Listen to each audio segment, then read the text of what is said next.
когда вы были президентом в 90-е, в Чечне шла война. И вы все-таки, вам удалось сохранить Ингушетию мирной и, в принципе, спокойной, да? Ну, в сравнении, конечно, с Чечней. Вот как вам тогда это удалось?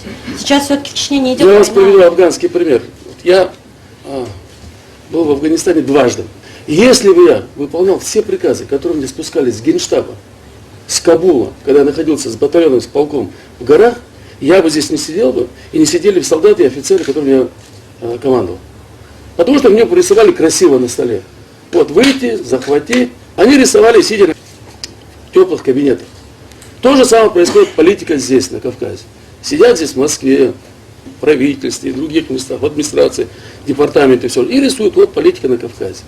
И если любой руководитель будет выполнять, что здесь делается, он приведет к тому, что пришло вот сегодня на Кавказе. Есть особенности, есть традиции, есть история, есть мины, которые занесла еще история на Кавказе. Это и депортация народов, это русско-кавказская война, это много-много вещей, это религия и все остальное, которое на Кавказе испокон еще так наслоилось. И если любой руководитель будет и есть по каждому поводу, ну тогда ждите еще конфликт. Поэтому приходилось, я шел в открытую, сказал, нет, это нельзя делать.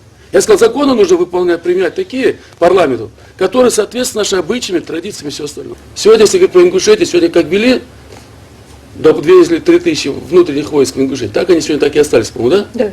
Остались и там остались.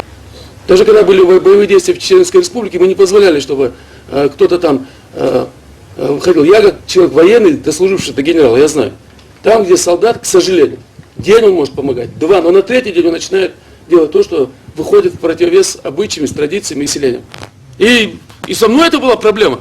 Один раз залетели, второй раз, когда война в Чечне была, начали вешать на ярлыки. Да в Ингушетии все боевики, да там вот эти все боевики, все прячут среди беженцев и так далее. Да мое какое дело там, я вижу, что беженцы. Мы ни до кого не позволяли в силу нашу силу, и поэтому со многими федеральными министрами и в администрации везде с этим ругался. Для чего тогда республика нужна? Для чего нужен президент, парламент, правительство, министр внутренних дел и все остальные?